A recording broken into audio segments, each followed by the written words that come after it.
Hi everybody, welcome back to my channel. Today we will read with latex. Okay.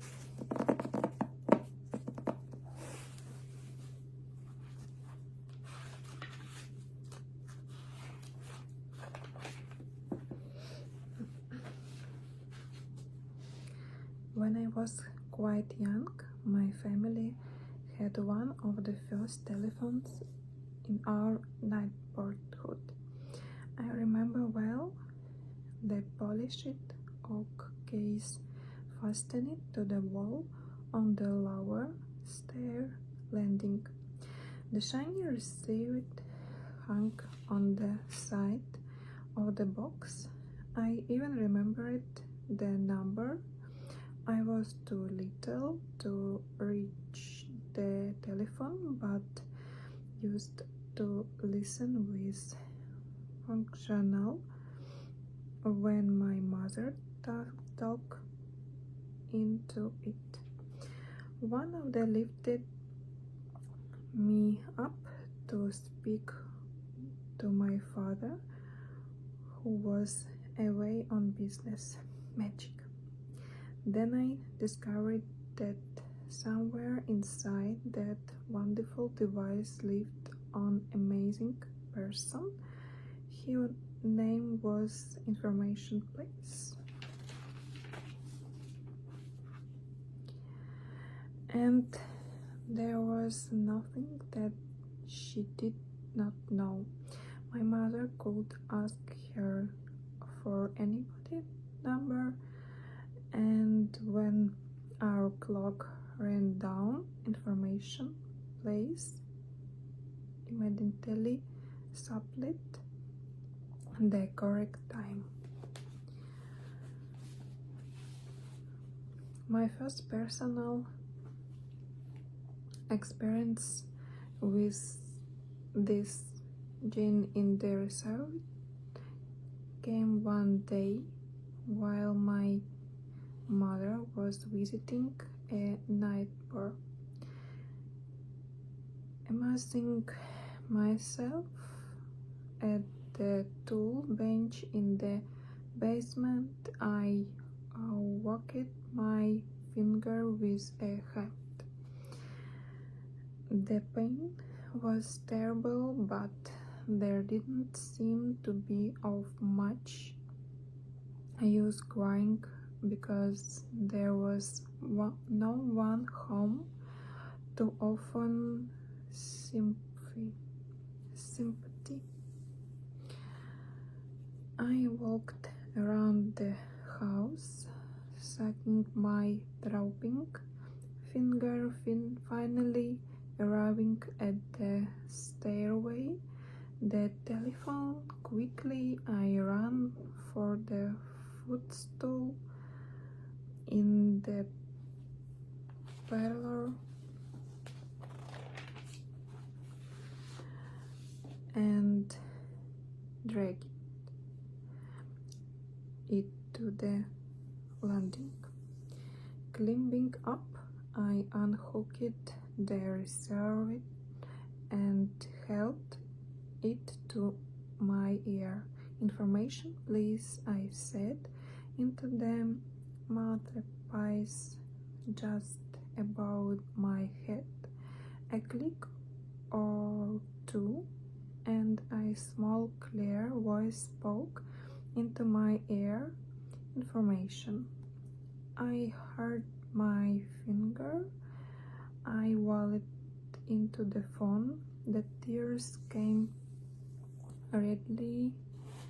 And now that I have had an audience, isn't your mother home? Came the question. Nobody's at home but me, I blubbered. Are you bleeding? No, I replied. I hit it with the number and the hammer and it hurts. Can you open the ice box? Your ice box? She asked. I said I could. Then chip off a little piece of ice and hold it on your finger. That will stop the heart. Be careful when you use the ice pick, she admonished, and don't cry, you'll be alright. After that, I called information please for everything. I asked for help with my geography, and she told me where Philadelphia was, and the Orinoco, the romantic river I was going to explore when I grow up. She helped me with my arithmetic, and she told me that a pet chipmunk I had caught him in the park just that day before would eat fruits and nuts, and there was the time that Peter, our pet canary, died. I called information please and told her the sad story. She listened and said the usual things: grow up, say to Susie, a child. But I was unconsolate. Why was it that birds should sing so beautifully and bring joy to whole families only to end as a heap of feathers fit up on the bottom of a cage? She must have sensed my deep concern, for she quietly said, Paul, always remember that there are other worlds to think in. Somehow I felt back.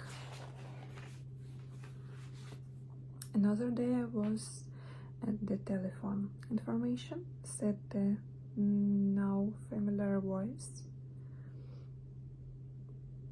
How do you spell fix? Fix?